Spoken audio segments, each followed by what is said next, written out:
페이지입니다.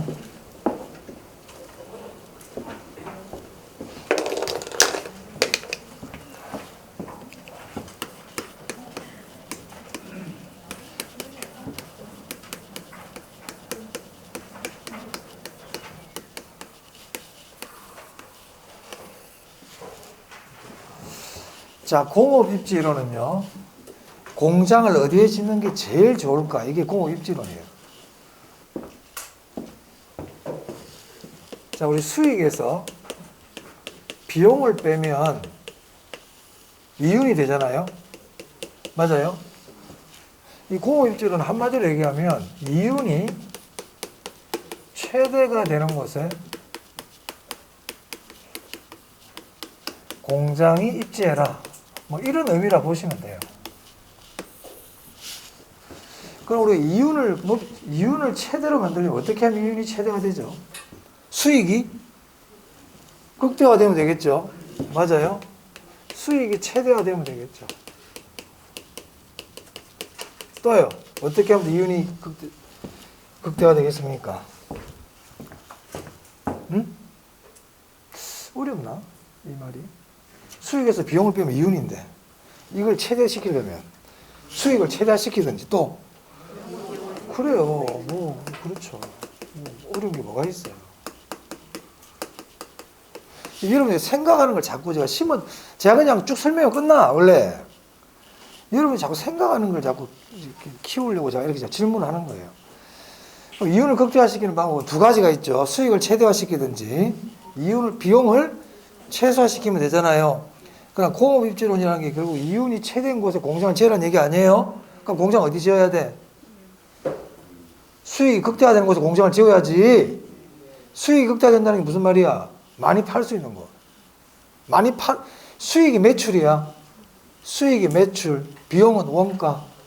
맞아요? 그러니까 수익이 최대인 곳은 한마디로 얘기하면 가장 많이 팔 수 있는 곳에 공장을 지어라. 비용 최소는 뭐예요? 원가가 가장 작게 드는 곳에 공장 지어라. 이게 아니에요? 그 공장을 지을 수 있는 관점이 딱 두 가지잖아. 가장 많이 팔 수 있는 곳. 비용이 제일 작게 드는 곳 딱 두 개 아니에요, 지금. 무슨 말 알겠습니까? 그러니까 여러분 자꾸 책대로 외우려고 하지만 내 나름대로 관점을 정리를 해야 된다니까. 제가 그렇게 알려드리잖아요, 지금. 그런 식으로 보라고. 그럼 이게 누구냐면 이게 래쉬야. 래쉬.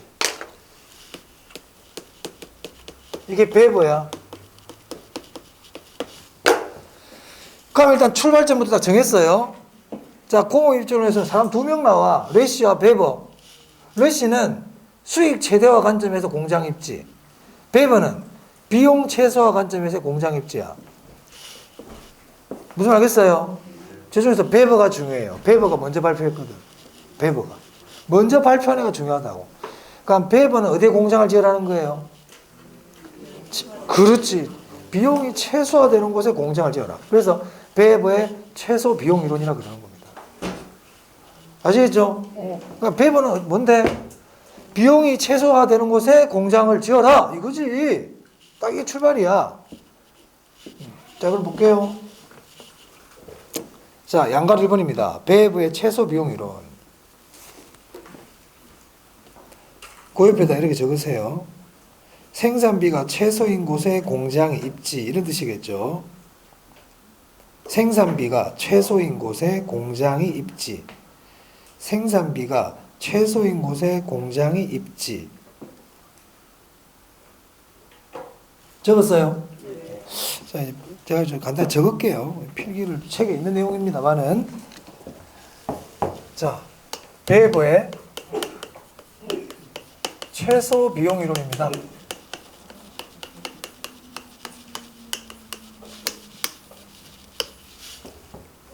베버의 최소 비용 이론. 생산비가 최소인 곳에 공장을 지으라고 그랬죠? 그럼 이 베버의 최소 비용 이론은 공급자 입장일까요? 수요자 입장일까요? 그렇죠. 비용이라는 말이 들어가니까 공급 측면이죠. 공급 측면에서 공장의 최적 입지를 찾는 거예요. 두 번째, 그러면은 생산비가 최소가 되는, 비용이 최소가 되는 곳에 공장을 지으라고 그랬는데 비용이라는 게 종류가 많아요. 원료비도 있고요. 수송비도 있고요. 전기요금 같은 간접비도 있고요. 비용이 많단 말이야, 종류가. 근데 그 중에서도 이 사람은 수송비, 인건비를 임금 그래도 괜찮습니다. 직접이익, 이 세 가지를 고려했어요.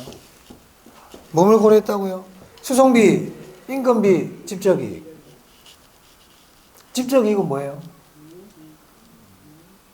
모여 있으니까 이익이, 직접은 모인다는 뜻이에요. 모이니까 이익이 되잖아요. 그러면 이익이 되니까 비용이 줄어든다 이렇게 보는 거예요, 이 사람은. 모이면 비용을 줄일 수 있어. 모이면 비용 줄일 수 있나요? 줄일 수 있지. 그걸 직접이익이라고 본다 이 말이야. 원료비 그러면 돼, 안 돼? 원료비는 생각 안 했지, 이 사람? 세 번째. 수송비를 가장 중요시해요, 이 사람. 수송비를 가장 중요시한다.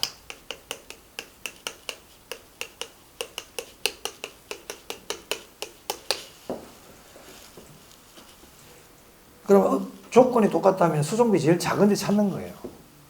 자, 그러면요. 최소 비용 지점을 어떻게 찾아가는지 볼게요, 제가. 제가 지금 저 사람이 지금 비용이 최소가 되는 곳에 공장을 지으라 그랬잖아요. 근데 이 사람이 고려하는 거는 수송비, 인건비, 직접이익 세 개를 고려한단 말이야. 자, 그러면 비용이 제일 작은 곳을 찾아볼게요. 어떻게 찾냐 봅시다. 자, 공장이라는 곳은 뭐 하는 데냐면 원료를 갖고 와. 원료를 갖고 와가지고 물건을 만들어. 그래가지고 시장에 갖다 주는 게 공장이에요. 맞아요? 그럼 수송비가 들죠.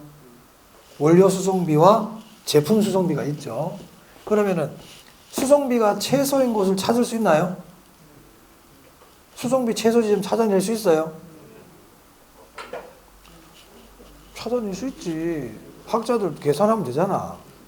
공장 여기 지으면 수송비가 얼마일까? 저기 지으면 수송비가 얼마일까? 저기 지으면 수송비가 얼마일까? 계산해보면 되잖아요. 여러분 뭐 찾아라. 다 찾을 수 있어. 다 찾을 수 있어요. 이 사람 맨 먼저 수송비 최소 지점을 찾습니다. 내가 공장을 하나 지으려고 그러는데 방어진에 공장을 짓는 게 수송비가 최소가 될까? 삼산에 짓는 게 수송비가 최소가 될까? 저기 남창에 짓는 게 최소가 될까? 구해볼 수 있잖아요. 다 이렇게 계산해보면 되잖아요.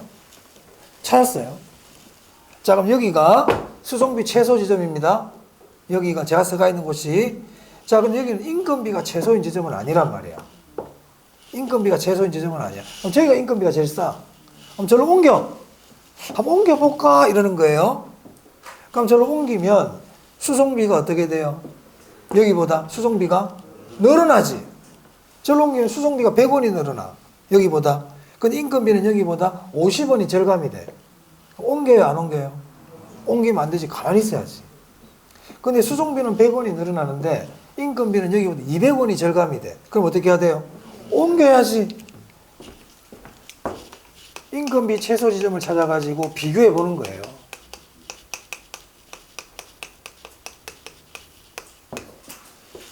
자, 그 다음에요. 인건비 최소 지점을 옮겼죠, 마이슬로? 또 옮겼어요. 그럼 여기서 또 어떤 걸 생각해 보냐면 저쪽에 보니까 공장들이 모여 있어. 공장들이 모여 있어. 저기로 옮기면 물도 같이 쓰고 전기도 같이 쓰고 도로도 같이 쓰니까 이익이야. 이익. 근데 또 저기로 옮기면은 손해보는 부분이 있죠, 여기보다. 그럼 내가 손해보는 부분하고 이익되는 부분을 비교해가지고 이익이 되는 게 있으면 옮기는 거고. 또 조건이 나도 좋아질 게 없으면 그대로 있겠다는 거예요. 그렇게 찾아가는 거예요.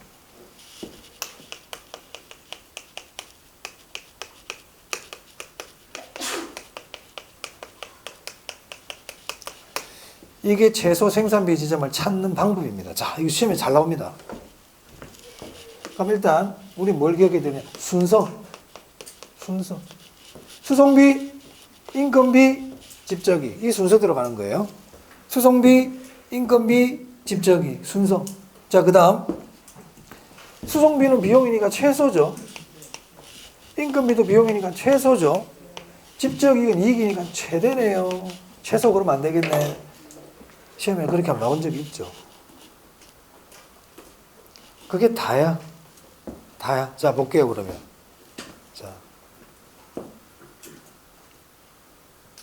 자, 동그라미 3번 볼까요? 배부의 최소 비용이론 동그라미 3번. 산업 입지에서 중요한 것은 수송비, 임금, 집정력 등인데 세 개 줄치고요. 그 중에서도 수송비가 가장 중요하다. 수송비가 가장 중요하다.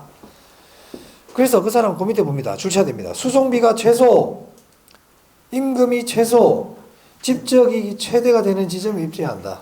줄치고요. 순서도 아셔야 돼요. 순서. 됐어요? 그럼 이 사람 수송비를 가장 중요시한다고 그랬지? 자, 그래서 1번 한번 볼까요? 다른 생산 조건이 동일하다면, 그러니까 어디든지 인건비도 똑같고 집적 이익도 똑같아. 그럼 어디다 공장 지어야 될까요? 최소 수송비 되는 지점에 공장을 지어야지. 그래서 다른 생산 조건이 동일하다면 생산과 판매에 있어 최소 수송비가 드는 지점이 공업 입지가 결정된다는 이론이다. 결국 이 말은 무슨 말이냐면 뭐가 제일 중요하다는 거예요. 수송비가 제일 중요하다는 의미지 이게. 수송비가 제일 중요하다는 의미예요. 됐어요? 그 다음에 동그라미 6번은요. 거기 뭐 별표 한 개 정도 해놓고요. 제가 나중에 설명드립니다. 거기 등 비용서만 줄 딱 쳐놓으세요. 자, 그 다음 이제 레시입니다. 레시. 자, 레시는 수익이 최대화되는 곳에 공장 지어라 그랬잖아요. 맞아요? 이걸 뭐라고 그러나 최대 수요 이론이라 그래요. 가장 많이 고객들이 살 수 있는 물건을 사러 올 수 있는 곳에 공장을 지어라 이 말이지. 자, 그래서 여기 보시면 레시의 최대 수요 이론이라고 되어 있죠. 보이세요? 이 배부의 단점이 뭐냐면요. 배부의 단점은 수요 무시해요. 배부는 수요를 무시했다고. 그 배부가 먼저 발표했거든요. 근데 배부가 수요를 무시해버리니까 다 그랬잖아. 그 다음 학자는 항상 단점을 치고 나온다고. 그래서 이제 레시라는 사람이 야, 공장은 비용 최소인 지점이 아니고 최대 수요가 있는 곳에 공장을 지어야 돼. 이렇게 얘기하는 거예요. 자, 그래서 그 밑에 보시면 1번에요. 배부의 입지론이 공급 측면에 생산비에만 치우쳐 있는 점을 비판하고 줄칩니다. 시장 확대 가능성이 가장 풍부한 곳, 여기에 공장을 지어야 된단 말이에요. 그게 무슨 말이냐? 줄칩니다. 판매 수입의 극대화. 그냥 물건을 가장 많이 팔 수 있는 곳에 공장을 지으라는 얘기지. 됐어요? 그 정도만 줄쳐두세요. 그 이상도 잘 안 물어봐요. 우리 시험은 출제자들이 우리 공인중개사한테 뭐 공업 입주는 이건 뭐 자세한 게 뭐 물어보겠어요. 그 뜻 정도 하고요. 배부는 처음 발표했기 때문에 약간 물어봐요. 저 정도. 자, 그 다음에 심화 한번 볼까요? 통합이론이라고 보이세요? 이거 별거 없어요. 자, 배부가 발표하고 레시가 발표했잖아. 그지? 이 두 개를 통합한 거야. 통합. 컨닝한 거지, 컨닝. 저런 거 잘 안 내요. 컨닝한 거 잘 안 내요. 우리 보시면 이렇게 돼 있네요. 최소 비용 이론과 최대 수요 이론을 통합했다. 보이세요? 그래서 이 사람은 그 이번에 보세요. 총 수익과 총 비용의 차이. 총 수입에서 총 비용을 빼면 이윤이 될 거 아니에요? 그 이윤 극대화되는 점이 최적의 공업 입지다. 이렇게 주장하는 사람입니다. 참고로 보시면 되겠습니다. 자, 그 다음에 그 밑에 185페이지 원료 지향형 산업과 시장 지향형 산업 보이세요? 네, 그거 네모하세요. 공업 입지론에서 시험에 나올 수 있는 부분이 어디냐면 일단 레시와 배부 물어볼 수 있어요. 레시와 배부. 그 다음 또 뭐 물어보냐면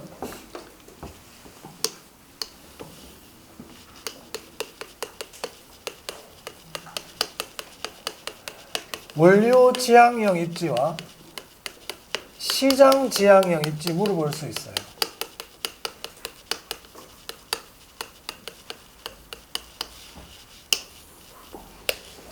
원료 지향형 입지와 시장 지향형 입지. 자, 그래서 우리 교재 보시면 원료 지향형 산업, 시장 지향형 산업 돼 있죠? 자, 원료 지향형 산업 그 옆에다가 뭐 필기를 하셔도 되긴 되는데, 이것도 외우려고 그러면 안 돼요. 일단 이해가 선행이 돼야 돼.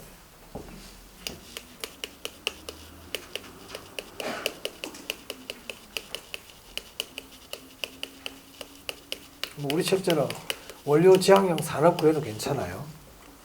그러니까 원료 지향형 입지의 뜻이 뭘까부터 알아야 돼. 뜻을 알아야 그 밑에 이렇게 이제 연결이 된단 말이에요. 우리 책에는 그런 말들이 좀 있나? 없죠. 자, 원료 지향형 입지랑 이 뜻이에요. 원료 산지 가까이 공장이 입지해라. 이게 원료 지향형입니다. 원료 산지 가까운 곳에 공장 지어라 이 말이에요. 뜻 아시겠죠? 그럼 시험 뭐 물어볼까요? 왜 원료 가까운 곳에 공장 지어야 되는데 그 이유를 물어보겠죠. 그러니까 어떤 경우에 원료 산지 가까운 곳에 공장을 지어야 될까? 이걸 물어보는 거예요. 자, 수송비는요. 수송비는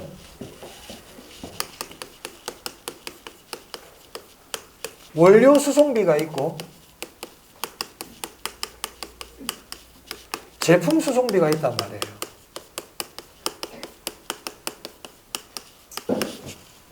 이건 이제 여러분들 이해를 돕기 위해서 설명드리는 겁니다. 자, 원료 산지에서 공장으로 싣고 오는 수송비가 뭐예요? 원료 수송비죠. 그죠?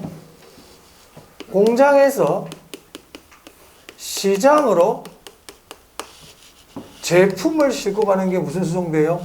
제품 수송비죠. 맞습니까? 자, 근데 공장을 원료 산지 가까운 곳에 지으라는 얘기잖아. 왜 그럴까? 수송비 관점에서 봐야 돼.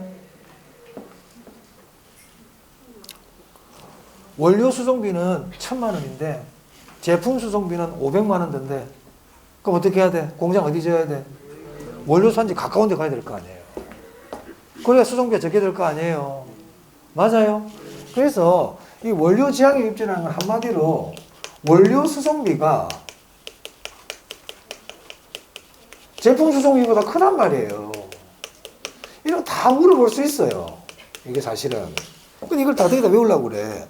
그럼 왜 원료 수송비가 더 많이 들까? 거리는 차지하고. 왜 많이 들까? 무겁거든.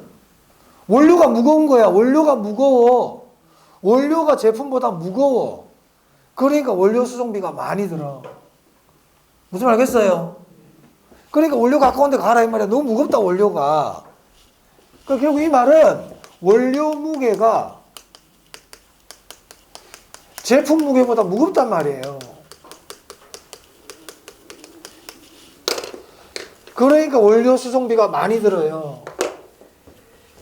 그 결국 원료가 제품보다 무거우면 공장을 어디 가까이 지어라? 원료 산지 가까운 데 지어라. 이 얘기잖아. 당연한 거 아니겠어요, 지금? 당연하죠? 원료가 있다만 어? 그럼 이걸 공장을 싣고 오는데 이걸 갖다가 이 공장을 시장 가까운 데 지으면 되겠어요? 안 되잖아요. 저 뜻이란 말이에요. 그럼 시험에서 원료가 제품보다 무거우면 원료 지향형이다. 이거 누가 모르겠어? 그런 건 안 내. 원료 무게와 제품 무게를 나타내는 하나 용어가 있어요. 그게 원료 지수예요. 원료 지수. 우리 책에 보면 있어 이제. 이 원료 지수라는 것이 1보다 크면 원료 지수가 1보다 크다는 게 원료가 무겁다는 뜻입니다. 자, 우리 교재 한번 볼까요? 자, 185페이지 보세요. 원료 지향형 산업에 원료 중량이 제품 중량보다 무겁다 보이세요? 그 줄 딱 치세요. 원료가 제품보다 무겁다는 걸 어떻게 표현하냐면 그 밑에 원료 지수가 1보다 커. 원료 지수가 1보다 커. 원료 지수가 뭐냐면 제품 무게분의 원료 무게예요. 근데 이게 1보다 크다. 그 말은 뭐가 무겁다는 거야? 원료가 더 무겁다는 얘기잖아요. 이런 거 안 외워도 돼요. 이런 거 안 물어봐요. 원료지수가 1보다 크다는 뜻을 알면 돼요. 원료지수가 1보다 커. 그 뭐가 무겁다는 거야? 원료가 무거워. 그 원료가 무거우면 공장 어디에 지어라?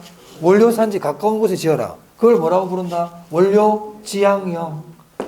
됐어요? 그래서 원료지향형 입지라는 거는 원료산지 가까운 곳에 공장 지어라. 왜? 원료가 무거워.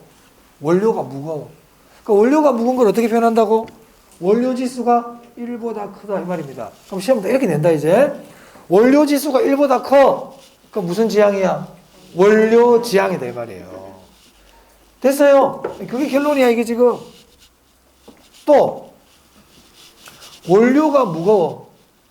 근데 원료가 제품으로 가면서 무게가 점점 줄어든단 말이에요. 그걸 중량 감소라 그래. 자, 교재 보세요. 중량 감소 산업 보이세요? 줄 치세요.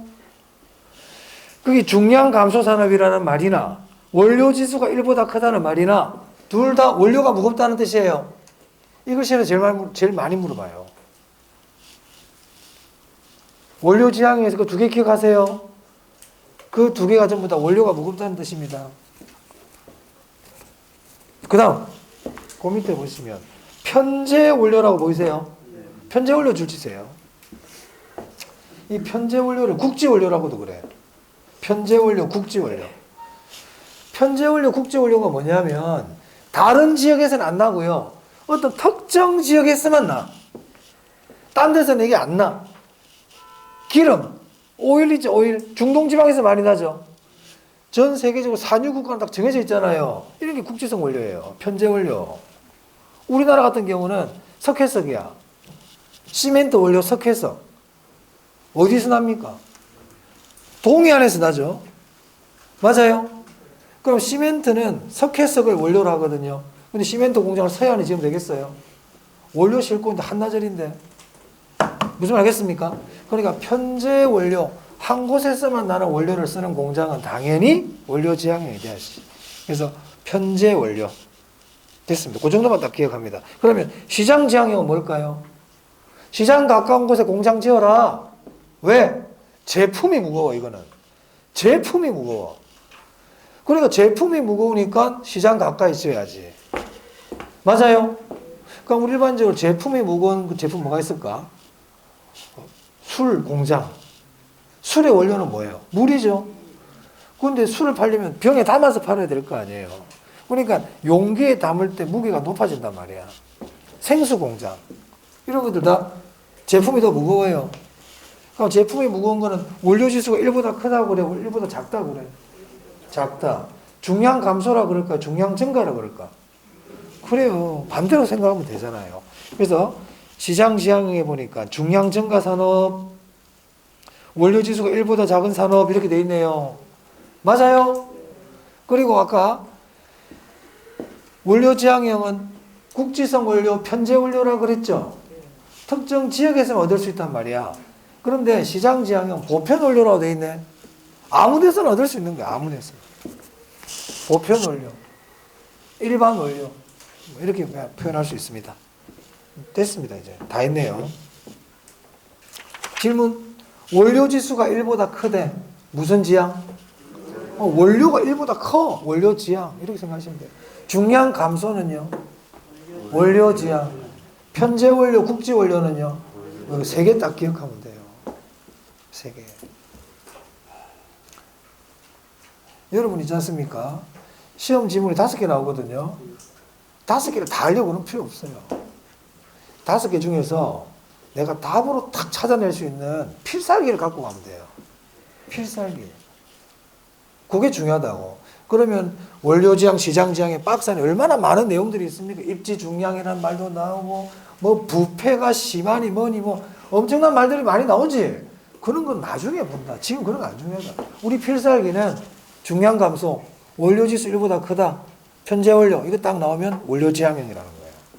그런데 필살기를 오늘은 알았는데 내일은 모르고 어떻게 하면 기억도 안 나고 이런 걸 필살기라 부르면 안 되지.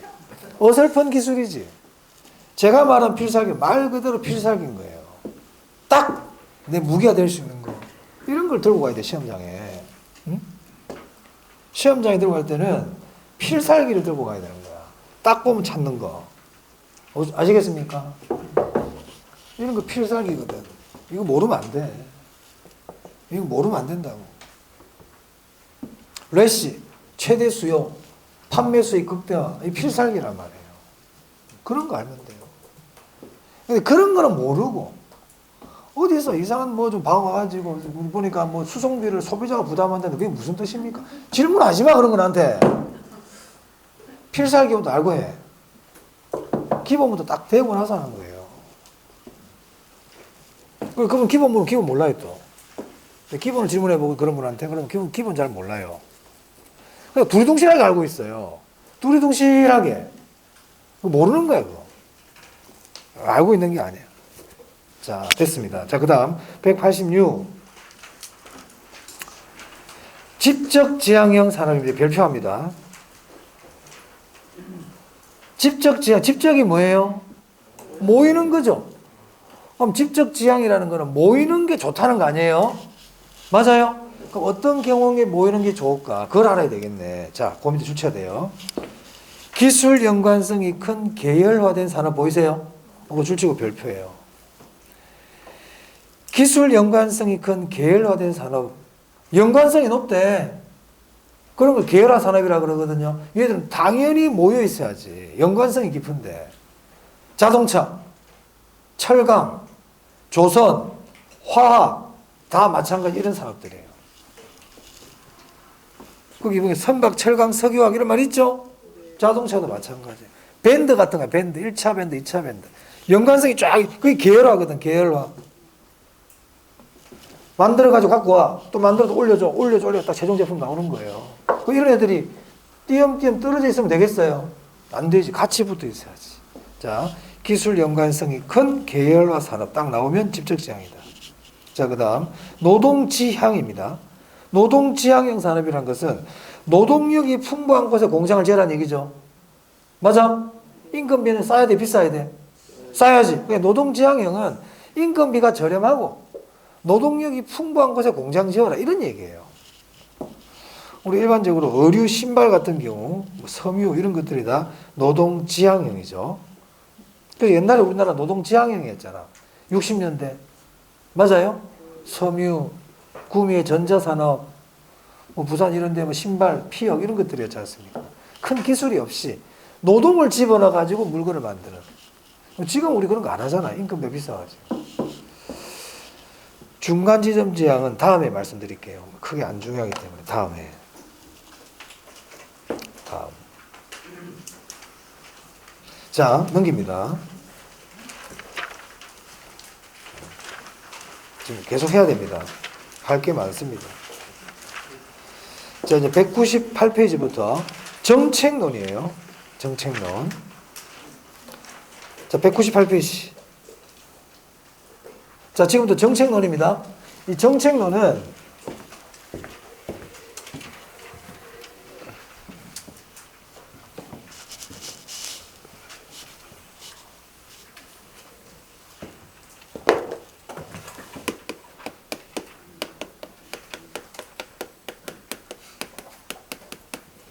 최근에 문제를 많이 내요, 여기서.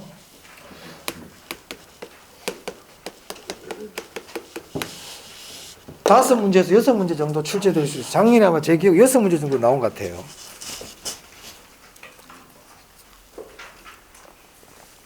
사실 우리 공인중개사에게 부동산 정책은 중요하죠. 자, 198페이지 볼까요? 거기 보시면 부동산 문제라는 게 나와요. 그럼 부동산 문제가 뭐냐? 가볍게 줄함 쳐볼게요. 부동산 문제라는 줄치고요. 인간과 부동산과의 관계 악화 줄칩니다. 그래서 이제 부동산 문제라는 거는 인간과 부동산과의 관계가 악화되는 것들이에요. 예를 들면 어떤 게 있냐면 집가 고, 토지 가격이 폭등한다든지 투기가 발생한다든지 난개발이 된다든지 이런 것들이 다 부동산 문제예요. 그 정도만 보시면 되고요. 그 다음 그 밑에 특성 보세요. 부동산 문제의 특성이에요. 그럼 여러 가지 특성들이 나오는데 다른 건 넘어가고요. 2번 별표합니다. 비가역성. 이 별표. 비가역성 뜻을 알아야 돼요. 자, 비가역. 역자가 무슨 역자냐면 거꾸로 역자인가 그렇죠. 맞나?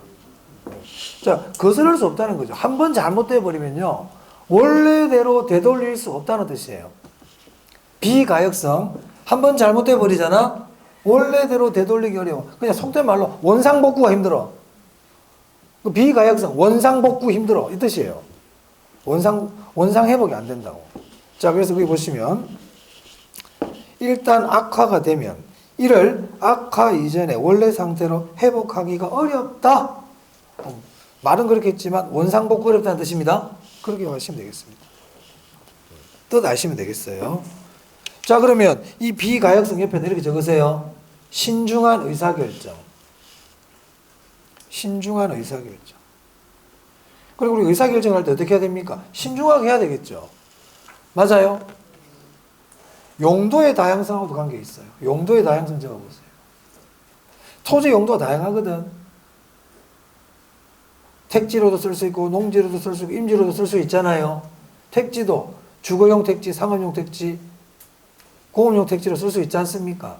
자, 그런데 만약에 공업용 택지로 딱 정했어. 공장 막 올리고 있는데, 야, 이 공장 아닌 것 같다, 이거. 야, 흠물어라, 야. 여기 집이다, 여기. 이러면 돼, 안 돼? 안 되지. 원래대로 회복하기 힘들단 말이야. 그 용도의 다양성과 비가역성과 관계 있어요. 자, 넘깁니다. 쭉 넘어갑니다. 쭉쭉쭉쭉. 자, 204페이지입니다. 자, 거기 보면, 이제 부동산 정책 해가지고, 여기서부터 이제 본게임입니다. 여기서부터. 정책론. 좀 하기가 애매하네요, 사실은. 하기가. 여러분도 보니까 좀 감도성을 좀 치셨으면 좋겠다는 그런 느낌도 강하게 날모으고 있고, 저한테.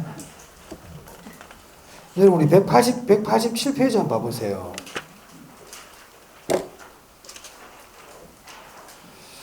제가 전에 말씀드린 것 같은데, 자, 우리 거기 보면 학습 체크라고 있죠. 자, 우리 1, 2월 달에 지금 자료가 안 나가고 있는데, 그 이유가 뭐냐면, 이 학습 체크 이런 거 꼭 풀어보세요. 우리 앞에도 학습 체크 있거든요. 이 학습 체크는 꼭 다 풀어보세요. 다 풀다 보면, 안 배운 것들도 있어요. 그런 거 넘어가. 안 배운 거 넘어가고요. 배운 것들만 쭉 풀어보세요. 이게 배운 건지 안 배운 건지 모르겠는데요. 그런 거는 뭐, 못 푸는 거지. 그런 것도 나올 거야. 자, 그러면 이게 지금 제 3편이니까 앞에 1편, 2편도 있겠죠? 이거 제가 전에 한번 풀어보라 얘기했죠? 풀 때 뭐로 풀라고 그랬더라? 그 얘기는 안 했나? 연필로 풉니다. 뭐로 푼다고? 연필로. 볼펜으로 막 풀고 그러지 마. 연필로 가볍게 풀어. 왜? 지워야 돼. 한번 풀었죠? 풀다가 잘 모르겠어. 별표해야 돼, 1번에. 그것도 별표도 연필. 연필 하세요. 별표는 볼펜도 관계는 없고 연필을 딱 해. 자, 그럼 다 풀었죠? 그리고 나서 답 딱 싹 지워. 또 풀어봐. 그 다음날 또 풀었더니 어제 3번에 별표했는데 오늘 또 별표네. 이건 아주 문제하지. 얘는 계속 별표구나. 약점이야, 이게. 3번이네, 약점이라고. 걔는 빨간색 볼펜으로 한 번 더 별표 딱 때려놔야 돼. 얘는 진짜 약점이야. 그런데 이제 어제 풀었는데 오늘은 가볍게 잘 풀리잖아요? 그러면 이제 다음부터는 안 풀어도 된단 말이야. 그래서 이 목표는 몇 점이냐? 100점. 학습 체크의 목표는 몇 점이라고요? 100점 나올 때까지 하세요. 자, 풀다가 모르겠다. 어떻게 해야 돼요? 책을 찾아봐. 책을 찾아보세요. 책을 찾아봐가지고 확인하세요. 책을 봤는데도 모르겠다. 그럼 이제 저한테 질문하세요. 됐죠? 한 번 풀어봤는데 모르겠는데 책도 안 찾아보고 질문하면 혼낸다, 그때는 내가. 딱 보면 알아. 책을 찾아보다가 왔는지, 그냥 바로 그냥 질문하러 온 건지 보면 알아요. 제가 답변해 주기 싫어서 그런 게 아니고, 여러분 도움이 안 돼요. 내가 책을 보고, 고민해보고 했는데도 도저히 모르겠다. 그때 딱 질문을 들었을 때 이해가 빨리 되지. 그렇지 않으면 의미가 없어요. 그분은 또 가르쳐 주잖아요. 또 잊어버려요. 근데 내가 고민해 와가지고 질문했을 때 답을 듣고 알게 되면 그분은 잘 안 잊어먹어요. 그래서 모르는 게 나오면 일단 책을 찾아봐. 아시겠죠? 책 찾아보고도 잘 모르겠다 그러면 잘 질문하시고. 그건 왜냐하면 책 내용을 이해를 못한 거거든요. 그런 건 제가 설명을 드리면 되기 때문에. 그래서 학습 체크가